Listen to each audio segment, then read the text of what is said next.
2-3 days టైంలో 2 అంశాలు, 2 విషయాలు, ఒకటి దేశాన్ని కుదిపేసింది, రెండోది వచ్చి రాష్ట్రాన్ని కుదిపేసింది. ఈరోజు నా వీడియో ఈ 2 విషయాల మీదనే. ఛానల్ని సబ్స్క్రైబ్ చేసుకొని దయచేసి వీడియోని మొత్తం చూడండి, లైక్ చేయండి, షేర్ చేయండి, సబ్స్క్రైబ్ చేసుకోండి తప్పనిసరి. వీడియోస్ ఇక నుంచి రెగ్యులర్గా ఉంటాయి. ఆఫ్టర్ అసెంబ్లీ ఎలక్షన్స్ తర్వాత కొంత వీడియోలు తగ్గినాయి 3 మంత్స్ నుంచి. ఇప్పుడు మళ్ళీ యాజ్ యూజువల్గా రెగ్యులర్ వీడియోస్ చేస్తుంటా, సబ్స్క్రైబ్ చేసుకోండి తప్పనిసరి. అయితే ఒక విషయం దేశంను కుదిపేసింది, రెండో విషయం వచ్చి రాష్ట్రాన్ని కుదిపేసింది, రాష్ట్రాన్ని కుదిపేస్తుంది. 2 విషయాలు ఇంకొక వారం రోజుల వరకు కూడా చల్లబడే పరిస్థితి లేదు. ఫస్ట్ వచ్చి ఎలక్టోరల్ బాండ్ స్కామ్ దేశాన్ని కుదిపేస్తుంది. ప్రపంచం మొత్తం తెలిసిపోయింది. చాలా దేశాల పత్రికలలో కూడా హెడ్లైన్స్కి వచ్చింది ఈ news. Electoral bonds scam. BJP నాయకులను కూడా ఈ విషయం ఉక్కిరి బిక్కిరి చేస్తుంది. బీజేపీ నాయకులది కూడా ఎటు పాలుపోని పరిస్థితి. చాలా పెద్ద ఎత్తున డ్యామేజ్ అయింది బీజేపీ పార్టీ. రాబోయే ఎలక్షన్స్ ఈరోజు మధ్యాహ్నం నోటిఫికేషన్ రాబోతుంది. ఈ టైంలో ఒక పెద్ద ఆటం బాంబ్ పడ్డది బీజేపీ పార్టీ పైన. చాలా నష్టాన్ని దాదాపుగా బహుశా అనుకుంటా పూడ్చుకోలేని నష్టము, రికవర్ కాలేని నష్టం జరిగింది బీజేపీకి. నెక్స్ట్ వచ్చి రాష్ట్రాన్ని కుదిపేసిన అంశం లిక్కర్ స్కామ్లో. ఢిల్లీ లిక్కర్ స్కామ్లో ఎమ్మెల్సీ కవిత గారిని నిన్న మధ్యాహ్నం 1:30 ఎంక్వైరీ స్టార్ట్ అయింది. సెంట్రల్ ఫోర్సెస్ను పట్టుకొని మరీ వచ్చినాయి ఈడీ. సాయంత్రం 5:20కి 5:15 అట్లా అరెస్టును చూపించింది. కాకపోతే ఈ అరెస్ట్ విషయంలో, కవిత గారి అరెస్ట్ విషయంలో ఏం జరిగింది, ఎట్లా ఎన్ఫోర్స్మెంట్ డైరెక్టర్ వాళ్ళు వచ్చిండు, కేటీఆర్ వివాదం చేసిండు, హాట్ టాక్ అయింది ఎన్ఫోర్స్మెంట్ డైరెక్టరేట్ అధికారులతోటి. సరే, ఇవన్నీ అందరికీ తెలిసిన విషయమే. సరే, ఉండి ఎన్ఫోర్స్మెంట్ డైరెక్టరేట్ ఎమ్మెల్సీ కవితను ఇప్పుడే ఎందుకు అరెస్ట్ చేసింది? అసలు ఎప్పుడో 1 year కింద అరెస్ట్ చేయవలసిన కేసు ఇది. ఆల్రెడీ ఈ ఢిల్లీ లిక్కర్ స్కామ్కు సంబంధించి మనీష్ సిసోడియా, ఆమ్ ఆద్మీ పార్టీ లీడరు, ఢిల్లీ ఉప ముఖ్యమంత్రి జైల్లో ఉండి దాదాపు 8 months అవుతుంది అనుకుంటా. నెక్స్ట్ వచ్చి సంజయ్ సింగ్, రాజ్యసభ సభ్యుడు, ఆమ్ ఆద్మీ పార్టీ, ఆయన కూడా 4-5 months అవుతుంది జైల్లో ఉండబట్టి. అంతకుముందు సత్యేందర్ జైన్, ఆమ్ ఆద్మీ పార్టీ పెద్ద లీడర్లు అందరూ. సత్యేందర్ జైన్కి అయితే 1 year వరకు కూడా బెయిల్ రాలేదు. మనీష్ సిసోడియాకి ఈ మధ్యలో బెయిల్ వచ్చినట్టున్నది. వాళ్ళ వైఫ్కు హెల్త్ బాగాలేని కారణంగా బెయిల్ వచ్చింది. ఇక సంజయ్ సింగ్ ఉన్నాడు లోపల. మనీష్ సిసోడియాకి వచ్చింది కూడా టెంపరీ బెయిలే అనుకుంటా.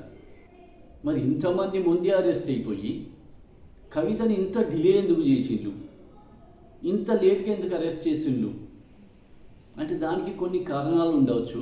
ఈ కారణాల బహుశా ప్రధానమైన కారణం ఏంటి అంటే ఎలక్టోరల్ బాండ్స్ స్కామ్. దేశం మొత్తం బీజేపీ పరువు పోయింది. ఇక అవినీతికి మార్క్ బీజేపీ అనే పరిస్థితులు ఉన్నది ప్రస్తుతానికి బీజేపీ పరిస్థితి. సరే, దీని నుంచి బయటపడటానికి, ఎంతో కొంత రికవర్ చేయడానికి మేము అవినీతిని సహించము, మేము అవినీతి మీద బీజేపీ నాయకులు ప్రకటించిన విధంగానే మేము ఫైట్ చేస్తాము, ఎవరిని కూడా మేము స్పేర్ చేయము అవినీతి పరులను అని ఒక ప్రూవ్ చేయడానికి, ఒక పర్స్పెక్టివ్ను ప్రజలకు పంపించడానికని ఎమ్మెల్సీ కవిత గారిని అరెస్ట్ చేసి ఉండవచ్చు. ఇది ఒక రీజన్. రెండోది వచ్చి పార్లమెంట్ ఎలక్షన్స్ను దృష్టిలో పెట్టుకొని పెద్ద డ్యామేజ్ జరిగింది. అది మామూలు డ్యామేజ్ కాదు, కంట్రీ వైడ్గా చాలా ఊహించని డ్యామేజ్. బహుశా బీజేపీకి ఈ ఎలక్టోరల్ బాండ్ స్కామ్ విషయంలో జరిగిన డ్యామేజ్ను రికవర్ చేసుకోలేదు, పూడ్చుకోలేని డ్యామేజ్ జరిగింది. సరే, ఒక ప్రయత్నంలో భాగంగా ఈ కవిత అరెస్ట్ కూడా కావచ్చు. ఎందుకు అంటే అవినీతిని మేము స్పేర్ చేయము. అయితే ఈ డ్యామేజ్ వల్ల, ఈ అవినీతికి సంబంధించిన స్కామ్ వల్ల బీజేపీకి జరిగిన డ్యామేజ్ని రికవర్ చేసుకోవడానికి రాబోయే పార్లమెంట్ ఎలక్షన్లల్లో నార్త్ సైడ్ మొత్తము నెగటివ్నెస్ ఉన్నది, యాంటీ ఇన్కంబెన్సీ ఊహించని విధంగా ఉన్నది బీజేపీ పార్టీ పట్ల. సరే, సౌత్లో కొంత తక్కువ ఉన్నది, ఎందుకంటే సౌత్లో బీజేపీ రూల్ చేసే రాష్ట్రాలు చాలా తక్కువ. ఒక్క కర్ణాటక రాష్ట్రంలో రూల్ చేసేది గవర్నమెంట్ ఉండే, అక్కడ కూడా పోయింది. సౌత్లో అసలు ఇప్పుడు ఏ రాష్ట్రంలో కూడా బీజేపీ ప్రభుత్వం లేదు. కాబట్టి కొంత పాజిటివ్నెస్ ఉన్నది బీజేపీ పట్ల. ఇగో దీన్ని ఆధారంగా చేసుకొని ఈ ఎమ్మెల్సీ కవిత కేసును బయటపెట్టి, సరే తెలంగాణలో కొన్ని ఎక్కువ సీట్లు గెలిచే ఆలోచనలు ఉన్నది బీజేపీ ప్రభుత్వం. పోయిన అసెంబ్లీ ఎలక్షన్లల్లో బీజేపీ ప్రధానంగా దెబ్బతిన్నది. బీజేపీ ఘోరంగా డ్యామేజ్ అయింది ఎమ్మెల్సీ కవితను అరెస్ట్ చేయనందుకు అన్నది ఓపెన్ సీక్రెట్. ఆ తర్వాత బండి సంజయ్ని ప్రెసిడెంట్గా తీసేయడము రెండోది. ఈ రెండు జరగకపోవడానికి కారణం బీఆర్ఎస్కు బీజేపీకి మధ్యలో ఉన్న అనఫీషియల్ చీకటి ఒప్పందము అని ఒక పర్స్పెక్టివ్ ప్రజలకు చాలా బలంగా పోయింది.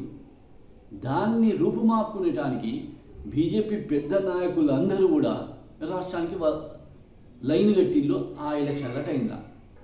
అయినా కూడా డ్యామేజ్ని కంట్రోల్ చేసుకోలేకపోయింది బీజేపీ. నష్టం జరిగిపోయింది, ఘోరమైన రాంగ్ చెప్పేసింది. లేకపోతేనా ఈరోజు తెలంగాణ రాష్ట్రంలో బీజేపీ గవర్నమెంట్ ఉండు, ఖచ్చితంగా బీజేపీ గవర్నమెంట్ ఉండు. సెల్ఫ్ డిస్ట్రక్షన్, వాళ్ళు స్పాయిల్ చేసుకున్నారు. సరే, ఇప్పటికైనా ఆ తప్పును కొంత సరిదిద్దుకుంటే రాబోయే పార్లమెంట్ ఎలక్షన్లలో ఏమైనా కొన్ని సీట్లు ఎక్కువ పెరుగుతాయా అన్నది ఒకటి. కొంత పాజిటివ్ విషయమే కావచ్చు, దాంట్లో కూడా పాజిటివ్ కలగచ్చు కూడా ఈ అరెస్ట్.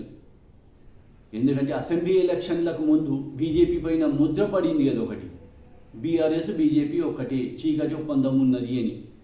ఈ ముద్ర నుంచి బయటపడటానికి చేసే ప్రయత్నం, ఆ ప్రయత్నంతో కొన్ని ఎక్కువ సీట్లు గెలవాలి అన్నది ఉద్దేశం. బహుశా వాళ్ళకి అడ్వాంటేజ్ కూడా కలగవచ్చు కొంత, ఎంతో కొంత ఈ అరెస్ట్ వల్ల. కవితను అరెస్ట్ చేసి బీజేపీకి బీఆర్ఎస్కు మధ్యలో మాకు ఎటువంటి ఒప్పందం లేదు ఈ పార్లమెంట్ ఎలక్షన్లలో, మాకు కాంగ్రెస్ పార్టీ ఎంతనో బీఆర్ఎస్ పార్టీ కూడా అంతే, ఇద్దరితోటి కూడా మేము ఈ ఎలక్షన్లలో ఫైట్ చేయబోతున్నాము అని ఒక పర్స్పెక్టివ్ను ప్రజలలో పంపుతుంది బీజేపీ. మూడో కారణం వచ్చి, కవితను అరెస్ట్ చేయడానికి మూడో కారణం వచ్చి, అరవింద్ కేజ్రీవాల్ టార్గెట్ బీజేపీకి. ఇప్పుడే బెయిల్ వచ్చిందట అరవింద్ కేజ్రీవాల్కు. అరవింద్ కేజ్రీవాల్ను అరెస్ట్ చేసే ఆలోచన. ఆమ్ ఆద్మీ పార్టీకి సంబంధించిన వాళ్ళందరూ ఈ ఢిల్లీ లిక్కర్ స్కామ్లో అందరు జైల్లోనే ఉన్నారు. ఒక్క జైల్లో లేని ఎవరు అంటే అరవింద్ కేజ్రీవాల్. ప్రధాన టార్గెట్ బీజేపీకి, సెంట్రల్ గవర్నమెంట్కు అరవింద్ కేజ్రీవాల్.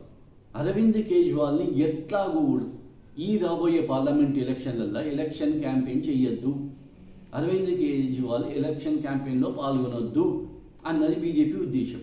ఫ్రాంక్గా చెప్పాలంటే ఇది అరవింద్ కేజ్రీవాల్ తోటి చాలా నష్టం జరుగుతుంది రాబోయే పార్లమెంట్ ఎలక్షన్లలో. మళ్ళీ నెక్స్ట్ వచ్చి, పోయినసారి ఢిల్లీలో 7 సీట్లకు 7 ఎంపీ స్థానాలు బీజేపీ గెలిచింది. ఈసారి అక్కడ గండిపడే ఛాన్స్ ఉన్నది.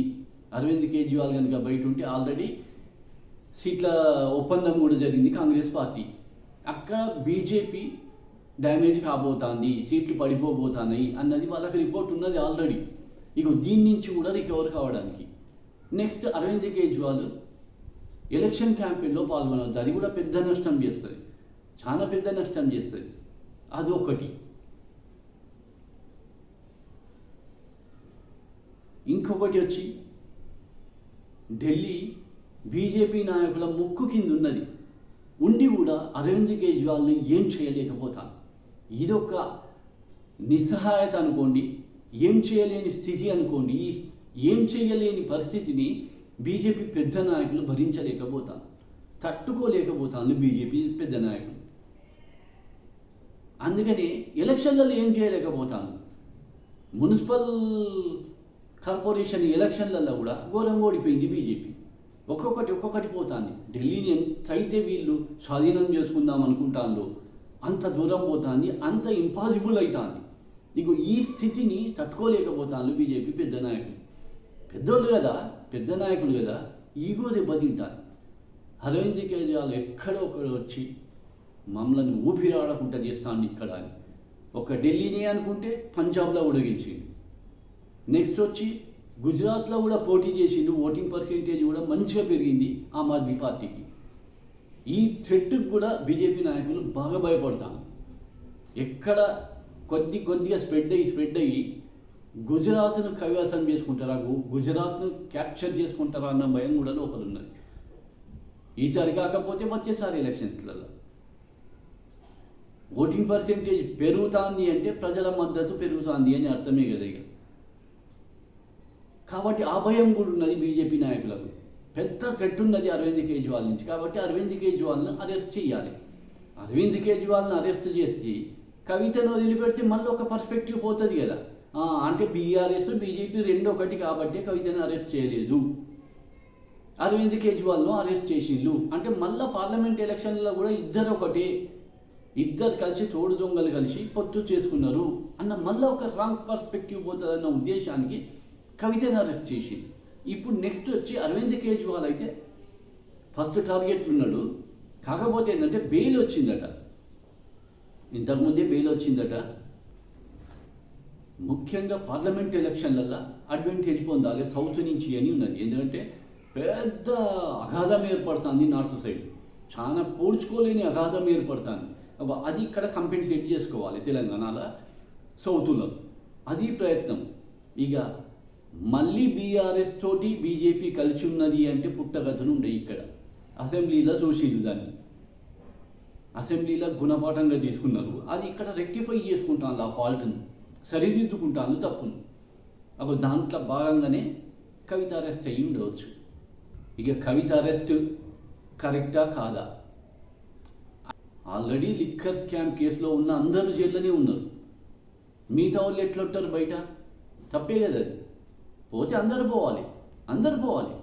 ఎవరెవరి పేర్లు ఉన్నారో, ఎవరికి ఆధారాలు దొరికినాయో అందరూ కూడా జైలు ఉండాలి.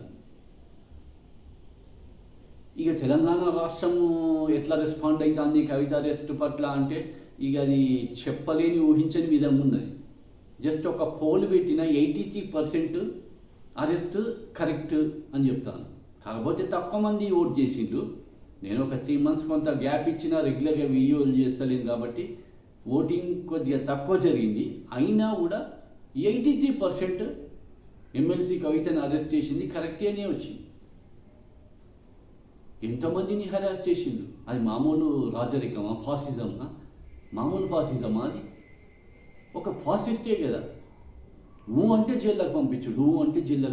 ఎంతమంది మీద 10, 20, 30, 40 కేసులు ఒక్కొక్కరి మీద. ఇంకా తీన్మార్ మల్లన్న మీద 72, 70 కేసులో పెట్టిండు. 2 సార్లు జైలుకు పంపిండు. క్యూ న్యూస్లో సుదర్శన్ను జైలుకు పంపిండు. మనజోలికి వెలుగు రఘును జైలుకు పంపిండు. కాలోజీ టీవీ శ్రీనివాస్ను మొన్న చెప్తుండే శ్రీనివాస్ ఏదో ఒక వీడియోలో ఘోరమైన టార్చర్ చేసిందట. దాదాపు 40 మంది యూట్యూబర్లను ఘోరమైన టార్చరు కేసులు. ఒక ఫాసిస్ట్ ప్రభుత్వం ఎన్ని చేయాలో అన్నీ చేసింది బీఆర్ఎస్ ప్రభుత్వం. దుర్మార్గాలు పరాకాష్ట, సూపర్లేటివ్ స్టేజ్ అంటారు చూసినావా, ఆకాశానికి తాకింది వాళ్ళ దుర్మార్గాలు మొత్తం. మామూలు దుర్మార్గాల ఎన్ని దుర్మార్గాలు. అసలు ఇంకా రేవంత్ రెడ్డి గవర్నమెంట్ కూడా ఇంకా పూర్తిగా బయటికి తీస్తలేదు కదా. ఇప్పుడు సెంట్రల్ గవర్నమెంట్ కూడా ఈ ఢిల్లీ లిక్కర్ స్కామ్ కేసును పట్టుకొని ఉన్నారు. 100 కోట్లు, 200 కోట్లు, అరవింద్ కేజ్రీవాల్కి 100 కోట్లు ముట్టినాయి. 100-200 కోట్ల విషయమే. మరి కాళేశ్వరం స్కామ్ను బయటికి ఎందుకు తీస్తలేరు? కాళేశ్వరం స్కామ్ను ముట్టుకుంటలేదు కదా ఈడీ. కాగిచ్చింది కంట్రోలర్ అండ్ ఆడిటర్ జనరల్, వాళ్ళు రిపోర్ట్ ఇచ్చింది. పెద్ద కుంభకోణం, లక్షల కుంభకోణం జరిగింది రీసెంట్గా 3-4 రోజుల కింద. ఏదైతే ఎంతైతే అంచనా ఉంటుందో దాని కన్స్ట్రక్షన్కి, ప్రాజెక్టు నిర్మాణానికి ఎంత అంచనా ఉంటుందో అంతకు 5 రెట్లు ఎక్కువ ఖర్చు అయిందట. 5 రెట్లు పెంచిండు. ఈ 5 రేట్లల్లా ఎవరికి ఎన్ని వేల కోట్లు ముట్టినాయి. ఎలక్టోరల్ బాండ్ స్కామ్ల 2nd ప్లేస్ ఉన్నదే మెగా కృష్ణారెడ్డి ఉన్నది. మెగా కృష్ణారెడ్డి 966 కోట్ల రూపాయలు విరాళాలు ఇచ్చిండు, చందా ఇచ్చిండు ఈ ఎలక్టోరల్ బాండ్స్ ద్వారా. దానికి గాను ఆయనకు 14,400 కోట్ల కాంట్రాక్ట్ దొరికింది. ఈ చందా ఇచ్చినాక 1 month అనుకుంటా, బహుశా ఏప్రిల్లో చందా ఇచ్చిండు. మేలో 14,400 కోట్లు, 1400 కాదు 14,400 కోట్లు కాంట్రాక్ట్ దొరికింది మెగా కృష్ణారెడ్డికి. మరి కాళేశ్వరం మీద ఎన్ఫోర్స్మెంట్ డైరెక్టరేట్ ఎందుకు నిద్రపోతుంది? ఇప్పుడు రేవంత్ రెడ్డి గారి మీద టెలిఫోన్ ట్యాపింగ్, ఇప్పుడు కేసు బయటికి వచ్చింది. అది చాలా చాలా డీప్గా ఉంటుంది. ఎవరో కొందరిని కింది వల్లనే బలవుతారు. ఆ డిఎస్పీ ప్రణీత్ రావు జైలుకు పోయిండు. ఆయన పైనున్న ఆఫీసర్లు పోవాలి కదా, మరి పైనున్న ఆఫీసర్లు పోవన్నా పోవద్దా? ఎంతమంది ఉంటే అంతమంది పోవాలి ఆఫీసర్లు. ఆ పైన ఆఫీసర్లకు చెప్పిన రాజకీయ నాయకులు వాళ్ళు జైలుకు పోవాలి. దాన్ని అక్కడికే లిమిట్ చేసేస్తారు. మళ్ళీ ఏదో ఒక ఒప్పందం జరుగుతుంది వీళ్ళ మధ్యలో దానికి అక్కడికే లిమిట్ చేసేస్తారు. ఒక్క టెలిఫోన్ ట్యాపింగ్ కేసు ఇట్లా ఎన్ని వందల కేసులు ఉన్నాయి. తీయాలి కదా మరి రేవంత్ రెడ్డి గవర్నమెంట్. నిజంగా నిజాయితీ గవర్నమెంట్ అనుకుంటే, నిజాయితీగా పరిపాలన సాగిద్దాము అనుకుంటే ఈ స్కామ్లన్నీ తీయాలి కదా. ఒక్కొక్కరికి 20 ఏళ్ళు 30 ఏళ్ళ జైలు శిక్షలు పడతాయి. అసలు ఎవరు బయట ఉండరు, ఏ నాయకుడు బయట ఉండడు. చేయాలి కదా మరి మెగా కృష్ణారెడ్డి జోలికి ఎవరు కూడా పోతలేరు, ఏ ఒక్కరు పోతలేరు, ముట్టుకుంటలేరు. మళ్ళీ వీళ్ళ మధ్యలో చీకటి ఒప్పందం. వీళ్ళందరూ ఒకటి. ఏదో తన టెలిఫోన్ ట్యాపింగ్ అయిందని బహుశా ఆ ప్రణీత్ను జైలుకి పంపింది కావచ్చు. దాన్ని కూడా డీప్గా చెయ్యరు, మళ్ళీ దాన్ని అక్కడికే ఆపేస్తారు. అన్ని కేసుల మీద కూడా ఎంక్వైరీ జరగాలి, అన్ని కేసులలో కూడా జైల్లోకి పోవాలి, శిక్షలు పడాలి. ఇది తెలంగాణ ప్రజలు కోరుకుంటాను. ఇక ఎమ్మెల్సీ కవిత గారి అరెస్ట్ విషయంలోనైతే బహుశా తెలంగాణలో 80% సంతోషపడతారు. 80% పబ్లిక్ సంతోషపడతారు. పరిస్థితి అట్లున్నది. అట్లా చేసుకున్నారు వాళ్ళు. వాళ్ళ పాలన ఏమన్నా మామూలు పాలన? ఎంత దుర్మార్గమైన పాలన! ఎదురు లేదు, తిరుగు లేదు. అంటే కేసులు వ్యవస్థలన్నింటినీ దగ్గర పెట్టుకున్నారు. కంప్లీట్గా వ్యవస్థలను దగ్గర పెట్టుకొని ఒక ఫాసిస్ట్ గవర్నమెంట్ ఎట్లా చేస్తారో అట్లా చేసింది వాళ్ళు. పోవాలి కదా, అందరూ పోవాలి జైలుకు, ఒక్కరు కాదు. ఎవరో ఈజీ టార్గెట్, ఈజీగా అయిన వాళ్ళను జైలుకి పంపుడు, మిగతా అన్నిట్లలో కాంప్రమైజ్ అయ్యి చీకటి ఒప్పందాలు చేసుకొని మళ్ళా ప్యాకేజీలు మాట్లాడుకొని, ఇది కాదు కదా కావాల్సింది తెలంగాణ ప్రజలు కోరుకునేది. బక్కా జెడ్సన్ రోజొక కేసు బయటికి తీస్తాడు, ఎవిడెన్స్లతో సహా బక్కా జెడ్సన్ గారు బయట పెడతాను. యాక్షన్ తీసుకోవాలి కదా వాటి మీద కూడా. ఎందరి మీద తప్పుడు కేసులు పెట్టిండు ఈ తెలంగాణ పోలీసులు పెట్టిళ్ళు. ఆ పోలీసులకు చెప్పిన లీడర్లు వెనుక తప్పుడు కేసులే మొత్తం. వందల మందిని జైల్లోకి పంపించింది. ఇప్పుడు ఈమెను అరెస్ట్ చేస్తే అది అన్యాయమా? ఎందుకు అన్యాయం? ఈడీ కేసు బుక్ చేసింది కదా, కోర్టు తీర్పిస్తుంది. అది అన్యాయమా? కోర్టు తీర్పిస్తుంది. ఈడీ అరెస్ట్ చేసుడు తప్పేం కాదు కదా. ఇంకా అట్లా చాలా చేయవలసి ఉన్నది. ఇదొక్కటి చేసింది ఈడీ, ఇంకా చాలా ఉన్నాయి. ఇట్లా చేయదలుచుకుంటే సగం మంది లీడర్లు లోపలికి పోతారు, ఏ ఒక్కరు బయట ఉండరు. దీనివల్లనైతే తెలంగాణలో బీజేపీకి కొంత అడ్వాంటేజ్ కాదన్నదేమో, కొంత అడ్వాంటేజే బీజేపీకి, ఒక పాజిటివ్ సైన్.